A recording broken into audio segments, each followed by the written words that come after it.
ମାମା କ'ଣ କରୁଛୁ? ଏ ମାଛ ଭଜା ହେଉଛି। ଆଉ କ'ଣ ହେଇଛି ମାଛ ଭଜା ସହିତ? ମାଛ ଭଜା ସାଙ୍ଗରେ ଗୋଟେ ବିନା ନନଭେଜ୍ ବାଲା ଖାସି ମାଂସ ଝୋଳ। ସେଇଟା ପୁଣି କେମିତି ବା? ବଡ଼ି ଭିତରେ ରେଡ୍ କଲର୍ ହେଇକି ସତରେ ମଟନ୍ ନା କ'ଣ? ମଟନ୍ ବା। ସତରେ? ମିଛ କ'ଣ ନା ଏଇଟା ମିଛ ହେଇକି ସତର ଖାସି ମାଂସ ଝୋଳ ମାନେ ବିନା ନନଭେଜ୍ ବାଲା। ବିନା ନନଭେଜ୍ ବାଲା ଖାସି ମାଂସ ଝୋଳ। ମୁଁ ତ କନଫ୍ୟୁଜ୍ ହେଇଛି ସେଇଟା କେମିତି ହୁଏ ଆକ୍ଚୁଆଲି। ଗ୍ରେଭିଟା ଦେଖିଛୁ ତ? ପଣସ ତରକାରୀ।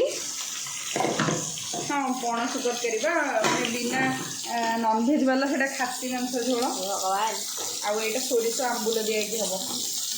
ଲୁଣି ମାଛ ଲୁଣି ମାଛ। ଏଇ କେଉଁ ମାଛ? ଏଇଟା ଲୁଣି ମାଛ ଯେଉଁ କୋକଲି।